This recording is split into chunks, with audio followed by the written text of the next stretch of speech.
Nia Williams zipped her suitcase shut and looked around the hotel room one last time. Busan. She had never imagined she would be here. Not because she had anything against Korea, she had always found the culture fascinating from the outside, the way you find something fascinating when it belongs to a world entirely different from your own. But because 6 months ago she was simply an architect working late nights in Atlanta and trying to meet deadlines that her senior partner kept moving forward without apology. Then Kang walked into her office building to discuss a commercial waterfront project his company was developing in partnership with an American firm. He had stood at her drafting table looking at her preliminary sketches with the focused attention of someone who actually understood what he was looking at. Most clients looked at architectural drawings the way people look at abstract art, politely, without comprehension. June had pointed at a structural detail and asked a question so specific that she had looked up from her work for the first time in 3 hours. They had talked for 2 hours that afternoon. About the project. About architecture. About the way buildings carry the memory of the people who designed them. He had come back the next day. Not for the project. And now here she was. 24 years old. Engaged. Standing in a Busan hotel room with a ring on her finger and a nervousness in her chest that no amount of deliberate deep breathing could fully settle. June appeared from the bathroom, adjusting his watch. He was 26, lean, and had the kind of quiet handsomeness that people noticed without being able to explain exactly why. There was nothing flashy about him. He simply had the quality of someone who was entirely comfortable taking up exactly as much space as he needed, no more, no less. He looked at her and smiled. You're overthinking again. I'm not overthinking. I'm appropriately thinking. There's a difference. He laughed, a real laugh, the kind that started in his chest, and picked up his bag. My family will love you. You keep saying that. Because it keeps being true every time I imagine it. You haven't introduced me yet. You can't know that. He looked at her with calm certainty. I know my family. And I know you. I know. Nia turned back to the mirror one final time. She had chosen her outfit with care, a simple but elegant black blouse, tailored wide-leg trousers, and low-heeled shoes that were professional without being stiff. She had researched Korean customs thoroughly the night before, watching videos, reading articles, practicing the proper depth of bow for greeting elders and the correct way to receive objects with both hands. She had written out several Korean phrases in her notebook and repeated them until they sat comfortably enough in her mouth to survive real use. She was not doing this out of anxiety. She was doing it out of respect. There was a difference between those two things, and she understood the difference clearly. She picked up her bag and took June's hand. Let's go, she said. The Kang family estate sat on a hill in one of Busan's quieter residential areas, removed from the tourist energy of the city center and the noise of the commercial waterfront.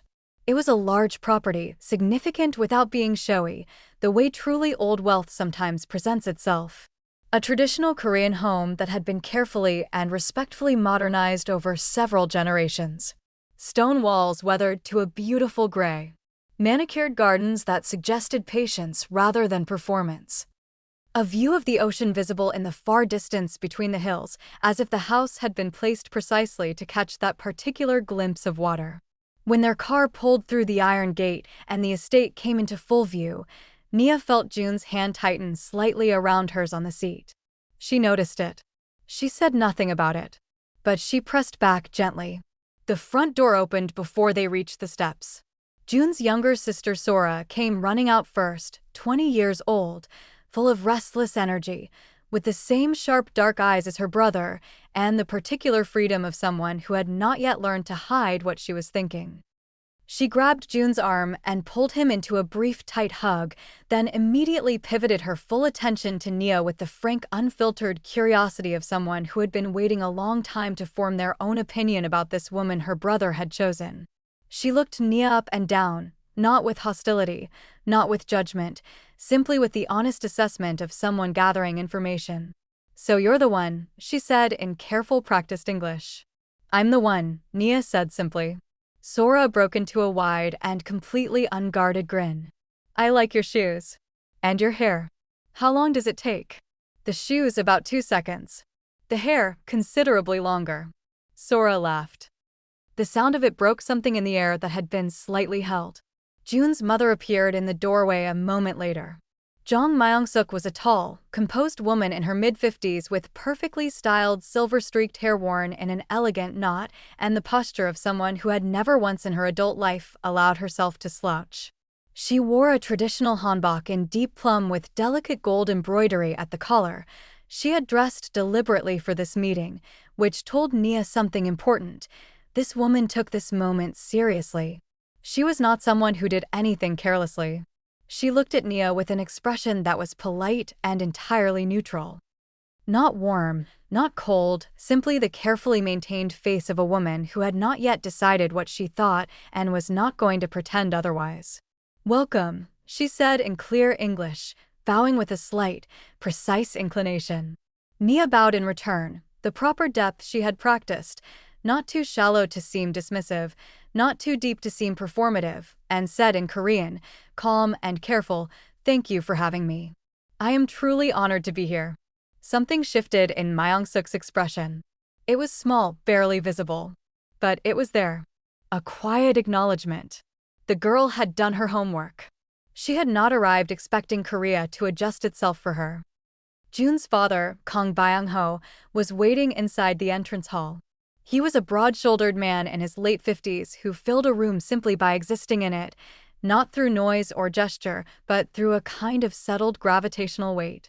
He had built the Kang Group from a small regional shipping company into one of Busan's most consequential conglomerates over 30 years of disciplined, unglamorous work. He shook Nia's hand with the firm, measured grip of someone who had spent decades reading people in boardrooms and had learned that a handshake told you more than most conversations. "Jun has told us about you," he said. His English was careful and precise rather than fluid. "Good things, I hope," Nia said. The corner of his mouth moved slightly. Not quite a smile, but something in that direction. "Sit. Eat." The afternoon unfolded more gently than Nia had prepared herself for. The family gathered around a low table in the main sitting room, a beautiful space with paper screen doors open to the garden, traditional wooden furniture, and the kind of quiet that suggested this room had absorbed many important conversations over many years. Jun's grandmother, Halmoni, as everyone called her, was brought in by a quiet attendant. She was small and ancient and entirely alert, with the bright, watchful eyes of someone whose body had slowed down considerably, but whose mind had not slowed at all. The moment she was positioned near the table and saw Nia, she reached out both hands without hesitation, no introduction, no preamble, and held Nia's face between her palms the way very old people sometimes do, without apology, studying her with complete attention. The room went very still. Nia did not pull back or look uncertain. She held the old woman's gaze steadily and let herself be looked at. Halmoni spoke in Korean. "Pretty girl," Jun translated softly. She spoke again. "Strong face," Jun continued, and his voice carried something that might have been relief. "She says this one has character." Sora translated the third thing before Jun could, grinning as she did it. "She says character is rarer than beauty and worth considerably more." Nia smiled at the old woman with genuine warmth. "Thank you, Halmoni."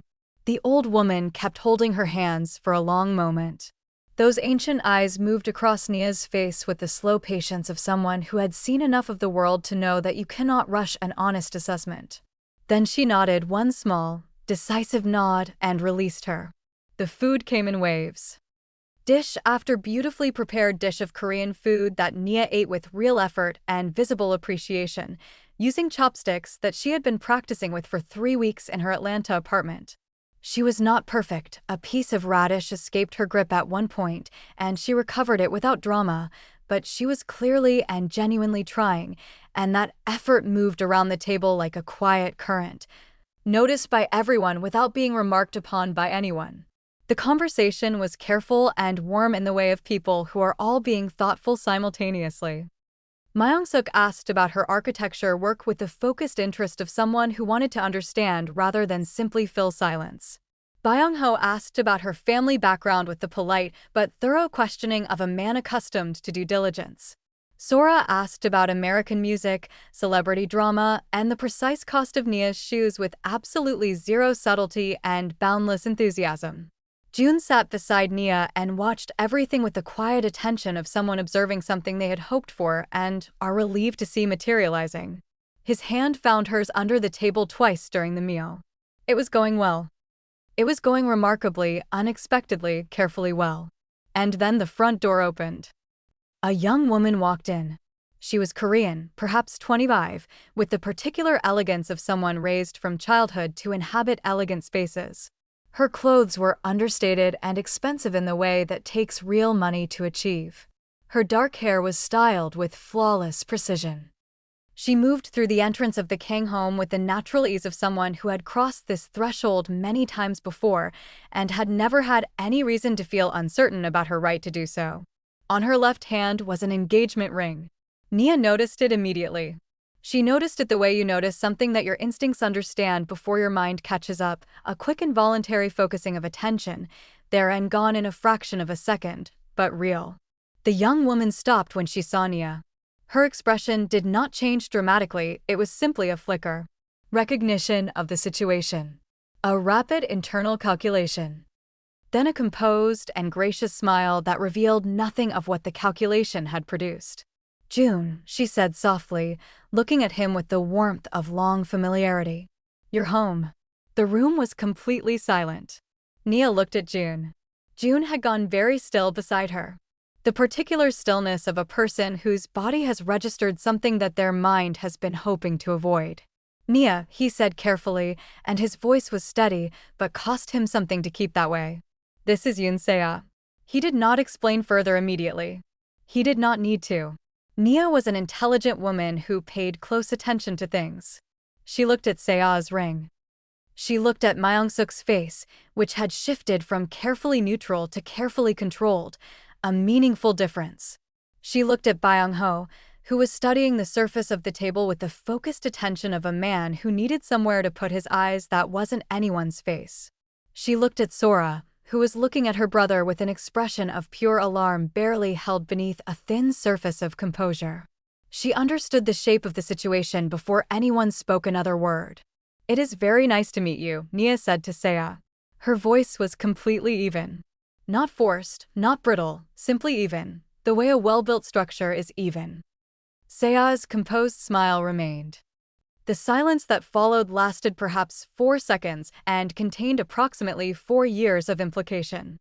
Then Byung-ho cleared his throat and said something in Korean, and Myung-suk moved to welcome Seya into the room, and Sora looked at her brother with a gaze that was asking him very loudly and very silently what exactly was happening. And Halmoni in her wheelchair simply watched everything with those ancient sharp eyes and said absolutely nothing at all. That evening, after Seya had been settled in a guest room and the house had grown quiet, and the sounds of the dinner dishes being cleared had faded from the kitchen, June's parents called him into his father's study. Nia sat alone in the guest room. She had been given a beautiful room with a garden view and paper screen doors that filtered the evening light into something gentle, and waited. She did not fall apart. She was not the kind of person who fell apart before she had all the information. She sat on the edge of the bed with her hands clasped in her lap and her notebook on the bedside table, and she waited with the patience of someone who had learned early that patience was not weakness, it was precision. June came back 40 minutes later. He sat beside her. He was quiet for a moment, gathering himself, choosing the right beginning. Then he told her everything. The arrangement had been made when he was 19 and about to leave for America to build the international arm of his family's business. His father and Seya's father, Chairman Yoon, were more than business partners. They were the kind of allies whose companies had become structurally entangled over 15 years of shared investments, co-signed contracts, and mutual obligations. A marriage between their children had been discussed for years, formalized privately, and understood by both families as settled. When June left for America, his father had considered the arrangement quietly suspended, not ended, simply waiting. But June's father had never formally dissolved it. Had perhaps believed, in the private optimism of a father watching his son build something impressive across the world, that the situation would resolve itself before it became a crisis. 6 months ago, when news of Jun's engagement to Nia reached Busan, Chairman Yoon had appeared at Byung-ho's office without an appointment. The marriage between Jun and Seya had already been announced quietly to the families and business associates who mattered in their world. No public invitations. But plans had been made. Expectations had been set. The kind of expectations that in their world carried the weight of formal commitments. The Yoon family was not angry.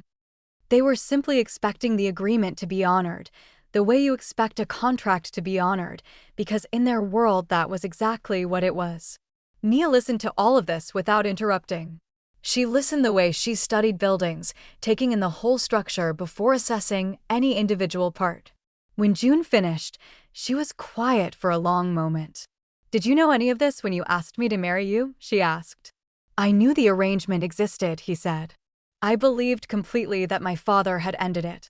I was wrong about that." She held his gaze. "That is important, Jun. That is a very important thing to have been wrong about." "I know. And what do you want to do?" He looked at her without any performance in his expression, no strategy, no careful framing, no management of her reaction. "I want to marry you." "That has not changed by 1 degree. That will not change." Nia nodded slowly. She stood and walked to the window. Outside, the garden was settling into evening darkness, and somewhere beyond the hills the ocean sat beneath a sky just beginning to show its stars. "I won't compete," she said finally. Her voice was quiet, but entirely certain. "I want you to understand that from the beginning, and I want you to believe me when I say it. I won't argue with anyone or perform for anyone or try to make your family choose me over an obligation they made years before I existed. Either I belong in this family or I don't. I am not going to beg to belong anywhere." Jun was very still behind her. "But I am also not leaving," she added. "Not yet. Not until I understand this situation fully, and we have decided together, you and I, what the right thing to do actually is." He crossed the room and stood beside her at the window. He did not reach for her hand. He simply stood beside her and looked out at the same garden, the same darkness, the same distance. "That is why I love you," he said quietly. "I know," she said. And despite everything pressing in around them, a small genuine smile crossed her face. "You have very good taste." The next morning Nia was downstairs before anyone else. She found the kitchen large, traditional, with modern appliances fitted carefully into a space that had been designed for a different era, and after a few minutes of quiet exploration, she found enough to make herself useful. She was not a remarkable cook, but she was competent and she was willing, and by the time the household began to wake, she had prepared a careful fruit arrangement, set the breakfast table, and started the rice cooker after figuring out its controls through patient trial. The first person to find her there was Halmoni. The old woman was wheeled in by her attendant and stopped completely when she saw Nia moving quietly around the kitchen and the table already set. She studied the scene for a long, assessing moment. Then she said something in Korean. The attendant translated. "She says you wake up early." "Yes," Nia said. Halmoni spoke again. "She says early risers have honest hearts." Nia looked at the old woman with warmth. "I hope that's true about me." Halmoni held her gaze and then made a simple gesture with one hand, "Sit with me." So Nia sat with her. They could not fully converse. Nia's Korean was limited to phrases she had practiced and Halmoni's English was non-existent, but they sat together in the early morning quiet, eating fruit, and Halmoni occasionally said things that the attendant translated. And Nia responded, and between them in that quiet kitchen something genuine and unhurried began to grow.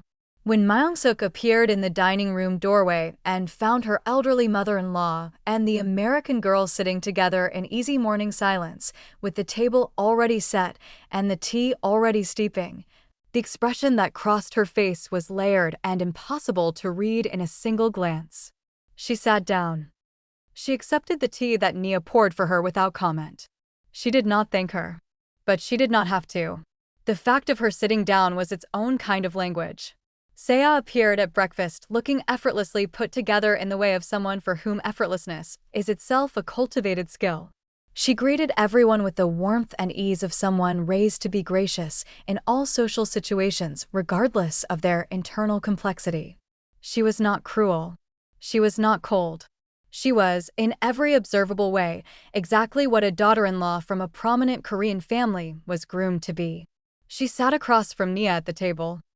She was perfectly, professionally pleasant throughout the meal, which somehow made everything more complicated rather than less, because there was nothing to argue with, nothing to push back against, no clear surface of hostility to address. Just two women being civil across a breakfast table while an entire family watched without appearing to watch. Over the following days, the house settled into an uneasy but functioning rhythm. June navigated between worlds, spending mornings with his father in the study discussing the business dimensions of the situation, afternoons with Nia exploring Busan, evenings at family dinners that required sustained, careful navigation from everyone present. He looked tired in the particular way of someone carrying weight in multiple directions simultaneously. Nia threw herself into understanding where she was. She explored Busan with the genuine curiosity of someone who believed that understanding a place was a form of respect for it. She went to the fish market at dawn and watched the organized chaos of the morning trade with fascination. She walked the beaches and the old port areas. She climbed through Gamcheon Culture Village with its extraordinary stacked, colorful houses built into the hillside like something from a dream, and she stood at the top and looked out at the city spreading below her toward the ocean and felt something open in her chest. She sketched everything she saw in the small notebook she carried everywhere. As an architect, she was instinctively drawn to structures, the way things were built, the choices embedded in every angle and material and proportion. Busan gave her an endless supply of things to understand through drawing. One afternoon, Sora found her sitting on a low wall near a hillside temple, notebook open across her knees, sketching the roofline of an old building with careful attention. Sora sat beside her without asking, looked at the sketch, and said with genuine surprise, "That's really good." "I've been doing it since I was 8, Nia said. Sora turned the pages slowly, looking at drawing after drawing of everything Nia had observed since arriving. The estate's main gate. The fish market at dawn. The narrow stairway streets. The ocean viewed through a gap between hills. The breakfast table from that first morning. "You really look at things," Sora said quietly. "It's how I understand the world," Nia said. "Through how things are built and why." Sora stopped at the drawing of the estate's gate, detailed, precise, capturing the way the stone had worn at the corners in a way that suggested age without suggesting neglect. "You drew our house. First morning. Before anyone was awake." Sora studied it for a long moment. Then she looked up with those frank eyes. "Are you going to leave?" Nia looked at her directly. "No. Even with everything that's happening?" "Even with everything." Sora was quiet. She looked out at the city below the temple wall. Then she said, carefully, "June is happier with you than I have ever seen him in my life." "I'm not saying that to be kind. I'm saying it because it's the most obvious thing about him right now and someone should probably say it out loud." She paused. "And Seya, she's a good person.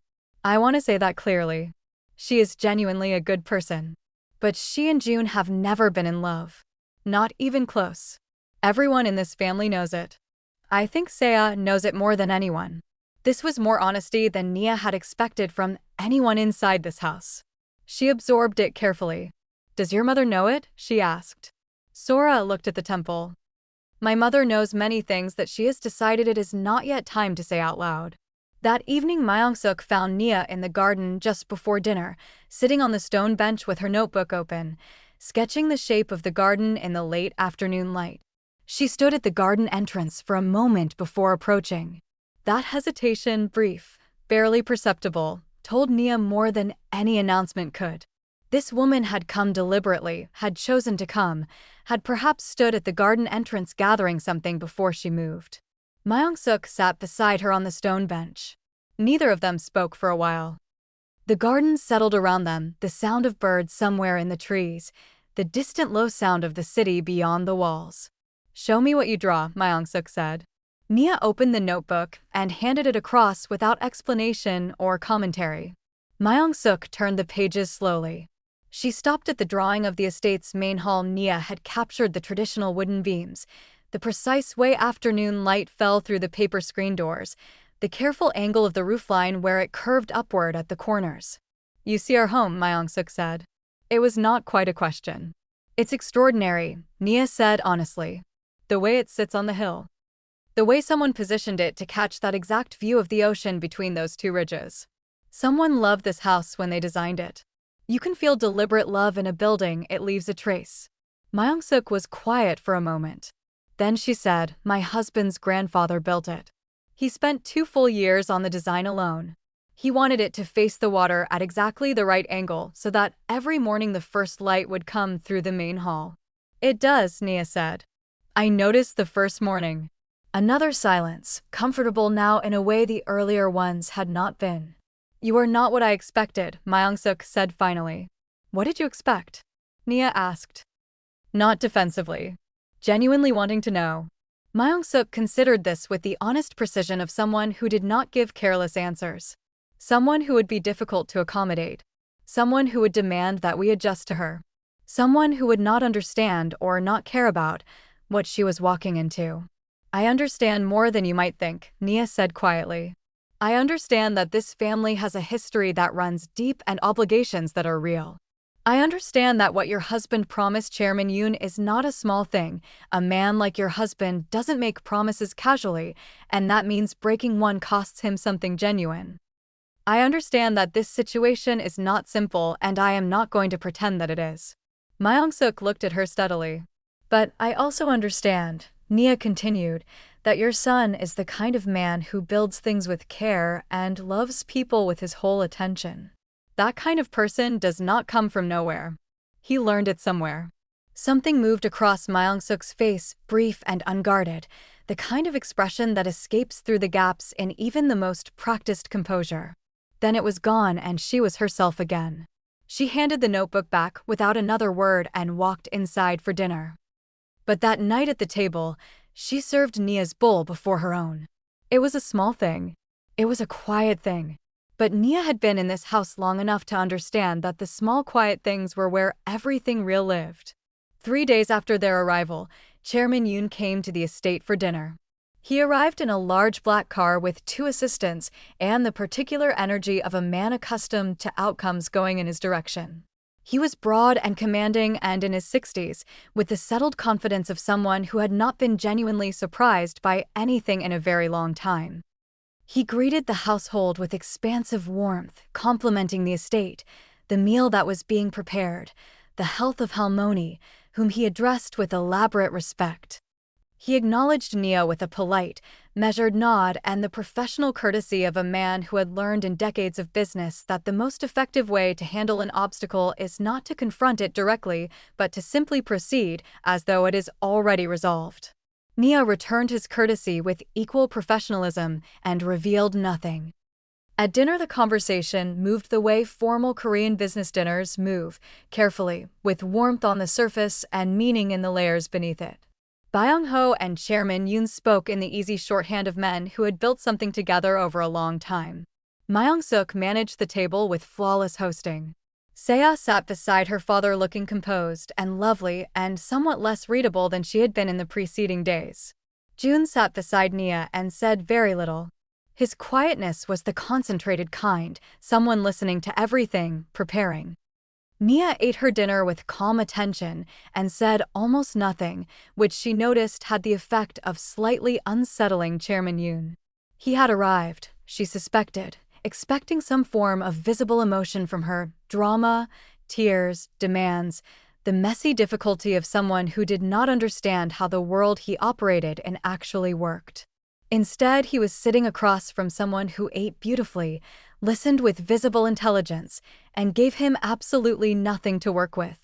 After dinner, the men moved to Byung-ho's study and the women settled in the sitting room. Seya crossed the room and sat beside Nia for the first time without the buffer of a full dinner table between them. They were quiet for a moment. Outside, the garden was dark and the sounds of the men's conversation were a distant murmur behind the study door. Then Seya said, in careful, precise English, "I want you to know that I did not arrange this situation. Or ask for it." "I know that," Nia said. I have known June since we were children. We used to argue constantly about everything. We have never been, she chose the word with the care of someone selecting the right tool. We have never been what our fathers wanted us to be. To each other. That feeling has never existed between us. Nia looked at her.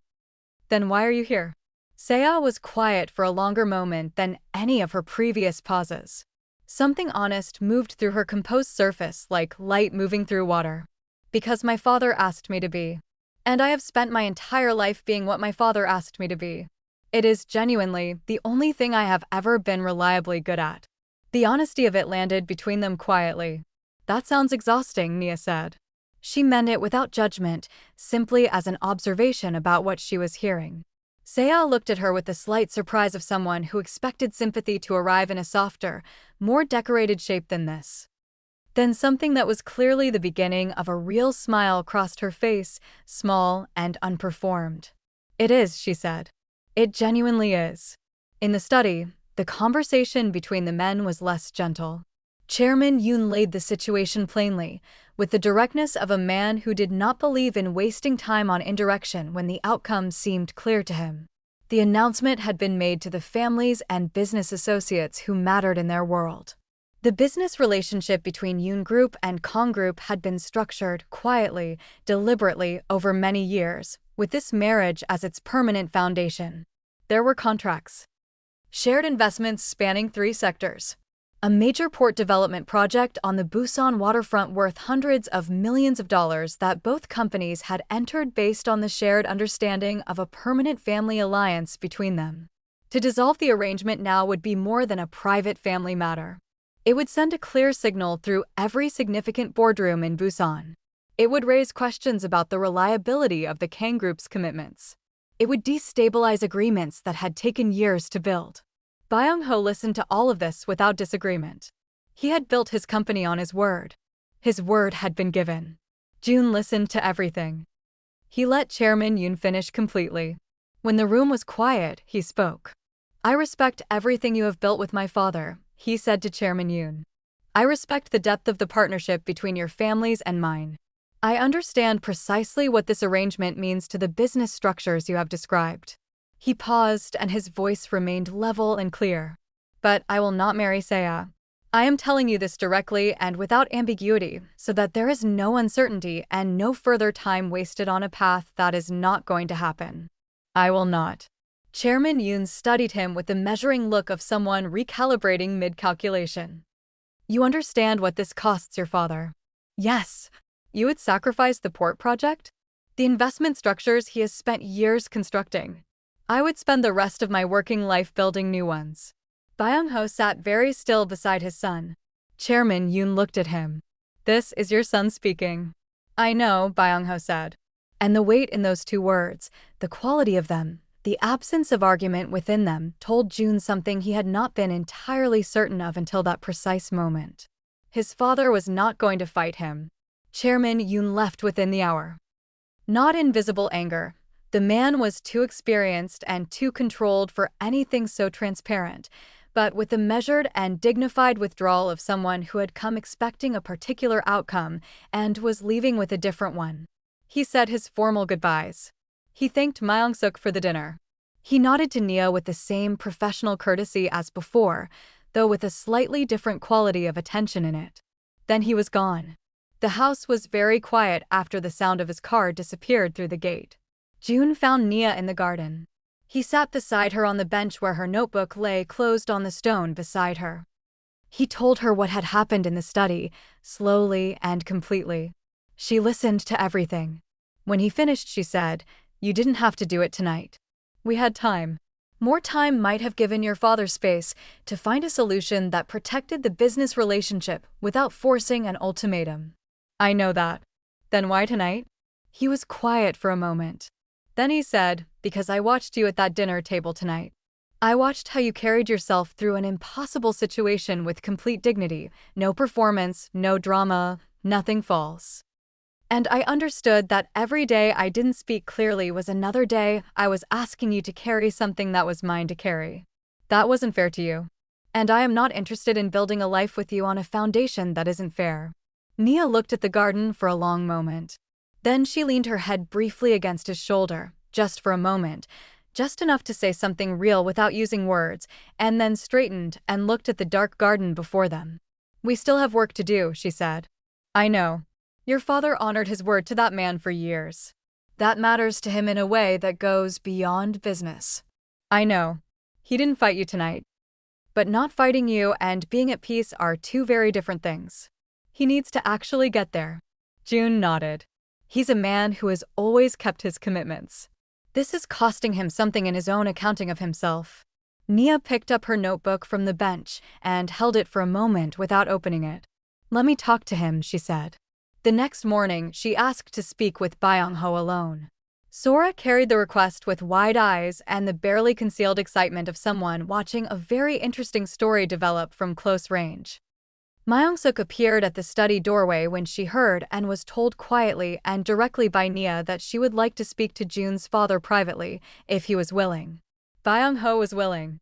He sat behind his large desk in his study, a room of dark wood and ordered bookshelves, and the particular organized gravity of a man who took his work seriously, and gestured to the chair across from him. Nia sat down, folded her hands, and looked at him directly. "I want to understand the port development project," she said. The silence that followed was the particular kind that happens when someone says something completely different from what was expected.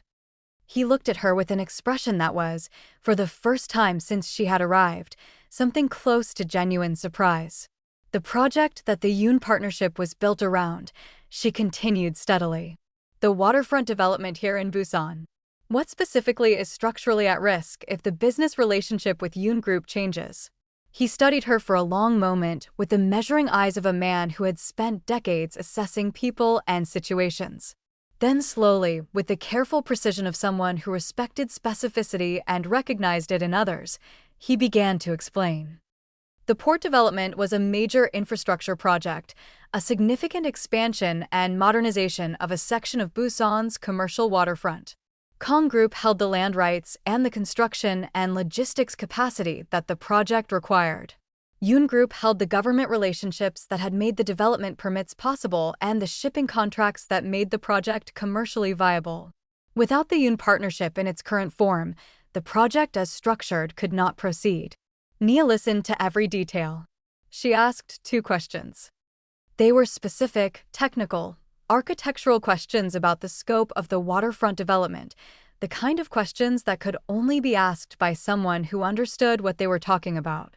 Byung-ho answered them, and in answering found himself looking at this young woman across his desk with an attention that was qualitatively different from anything he had brought to their previous interactions. "I work in architecture and urban development," she said when the technical exchange was complete. "For the past 3 years, I have been working on a significant waterfront development project in Savannah, Georgia. Port-adjacent infrastructure. Many of the same structural challenges your project faces: permits, shipping integration, government coordination, investor structuring." She paused and held his gaze. "I am not suggesting I can replace Chairman Yoon's government connections here in Busan. I cannot, and I would not pretend otherwise. But I have spent 3 years building relationships with investors and development partners across America and Southeast Asia who actively seek exactly this type of infrastructure project. People with capital who are looking for the right partnership and the right location." Byung-ho was completely still. "I am not making you a promise," she said clearly, and her voice carried the particular authority of someone who understood that empty promises were worse than silence. "I am too honest for that, and I think you would respect me less if I offered you one. I am simply telling you that the business problem created by your son's decision is not necessarily permanent. There may be other paths to the same destination. And I would like, if you are willing, to spend time understanding this project well enough to help look for them." The room held its silence for a long moment. Then Byung-ho said, in a voice that had shifted in a way that was subtle, but completely real, "You prepared for this conversation." "I've been preparing since the night we arrived," she said simply. He looked at her across the desk. The long, deliberate look of a man who spent his professional life making accurate assessments of people and knew when he was looking at something genuine.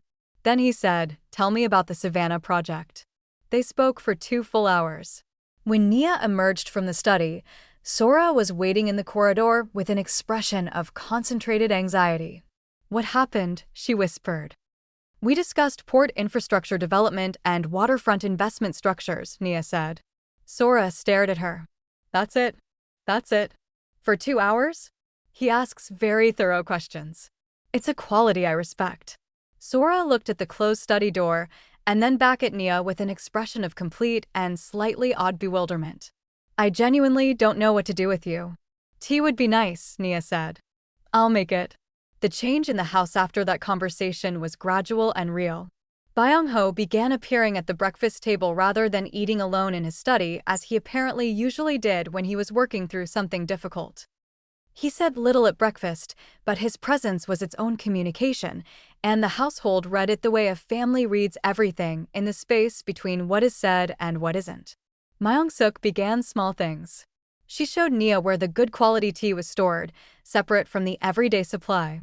She corrected Nia's pronunciation of a Korean phrase one afternoon, gently, precisely, without condescension, and then corrected it again the following day when Nia used it again and got it almost right. She mentioned, while passing through the garden, that the morning light on the east bench was better for sketching the garden's best angles. They were small things. Unremarkable things individually. But taken together they were the language this family spoke when they were moving toward someone rather than away. Halmoni had made her position clear from the very first morning. She requested Nia's presence every day at breakfast and occasionally in the late afternoons. They had built a functioning communication between them, broken Korean, broken gestures, the attendance translations, and the particular fluency that develops between two people who are paying genuine attention to each other regardless of the language barrier. One morning Halmoni held Nia's hand across the small breakfast table and spoke at length in Korean. The attendant translated carefully, pausing to find the right words.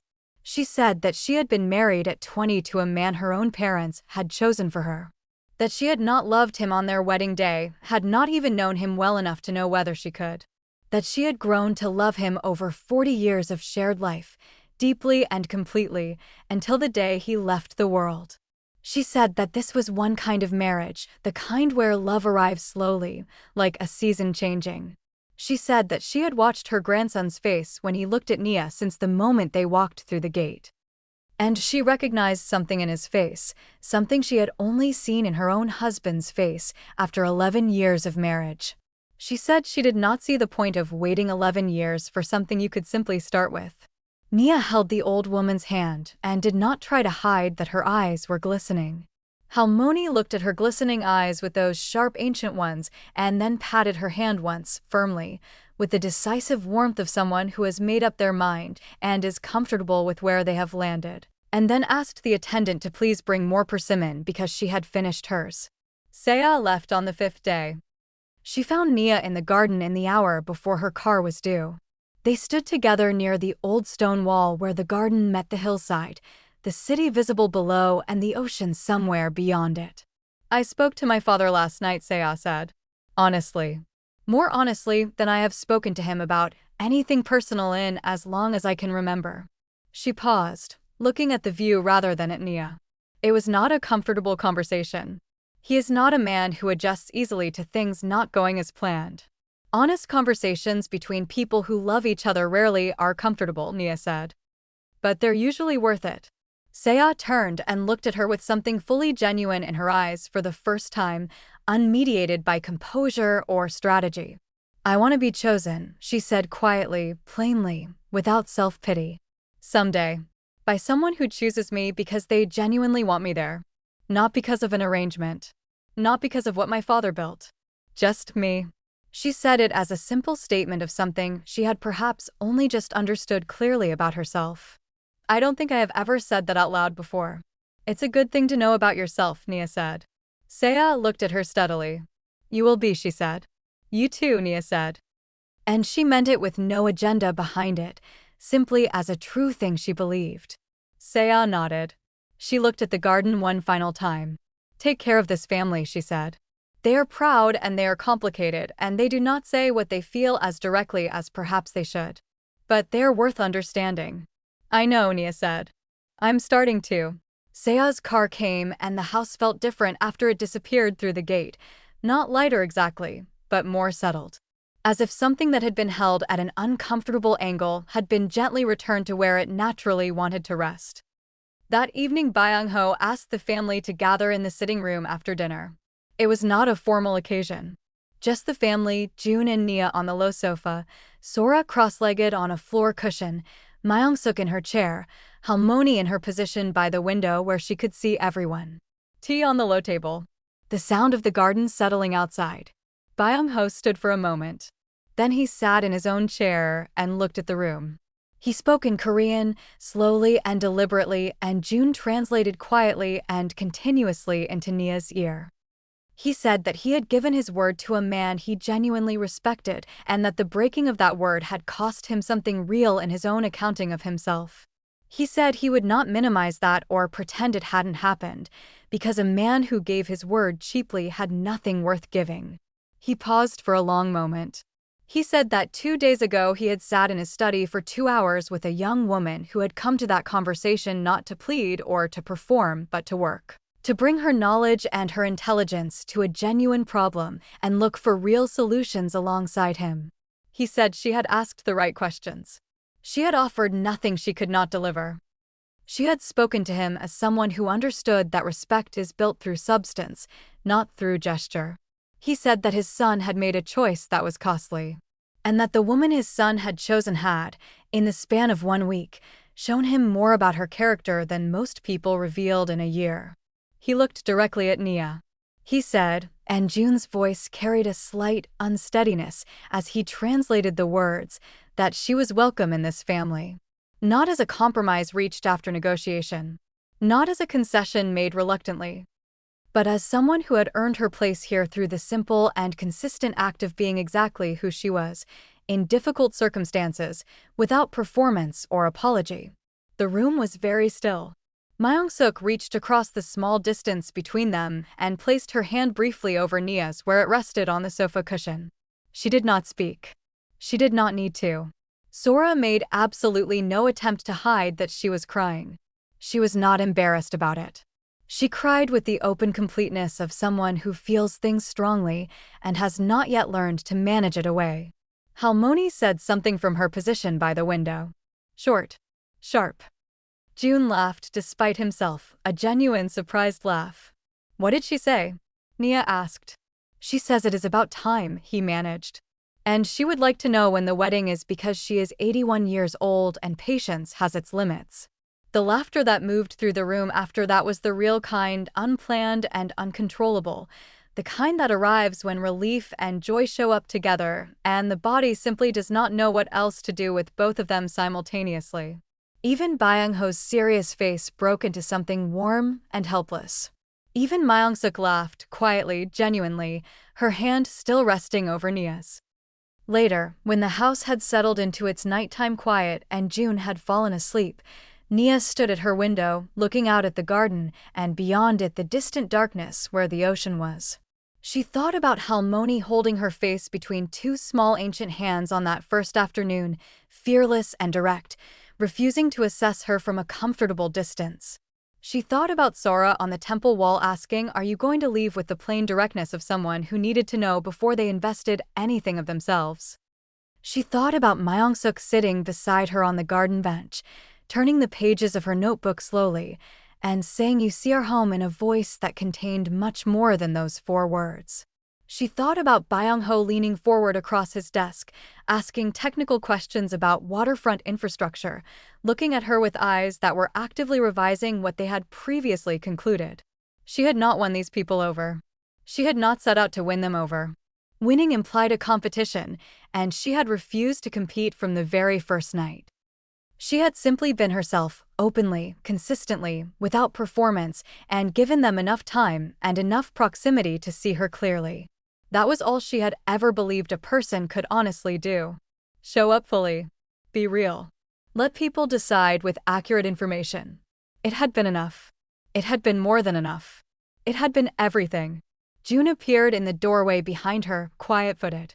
"You should sleep," he said softly. "I know." He crossed the room and stood beside her at the window. Outside Busan breathed quietly, the city and the ocean and the hillside and the estate that a man had spent 2 years positioning so the morning light would fall through the main hall at exactly the right angle. Nia. Thank you for staying. She turned and looked at him with the steady, clear gaze that had been from that very first afternoon at her drafting table in Atlanta, the thing about her that had made him come back the next day. And the day after that. I told you on the first night, she said. I was not leaving. I simply needed everyone else to find their way to where I already was. Outside, the ocean was dark and vast and patient. And inside the Kang family home, something that had been uncertain for 7 days found its foundation. Like a building designed by someone who understood that the most important thing you build is not the structure itself, but the ground you choose to build it on. If you stayed with this story all the way to this moment, thank you. Your time is the most valuable thing you could give this channel, and the fact that you spent it here means everything. Before you close this video, here's what this story was really about underneath everything. Nia never raised her voice. She never competed. She never lobbied for approval or performed for acceptance or demanded that anyone choose her. She showed up completely, consistently, as herself, and she let that be enough. And it was enough. Because the right people always recognize the real thing when they finally see it clearly. The lesson this story carries is this. You do not have to reduce yourself to fit into spaces that were not originally built for you. You do not have to fight for the attention of people who cannot yet see your value. You do not have to perform strength, you simply have to be it, quietly and consistently, until the room around you adjusts to what was always true. Your integrity is not a strategy. It is not a tool. It is simply who you are.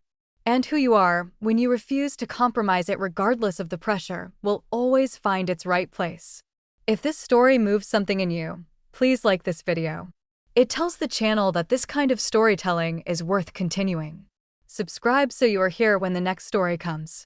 Share this with someone who needs to hear this message today, someone who is in a difficult room right now, wondering if they belong. Leave a comment and tell me which moment in this story stayed with you. Which character surprised you most by the end? The next story is already being written. And it will be worth the wait.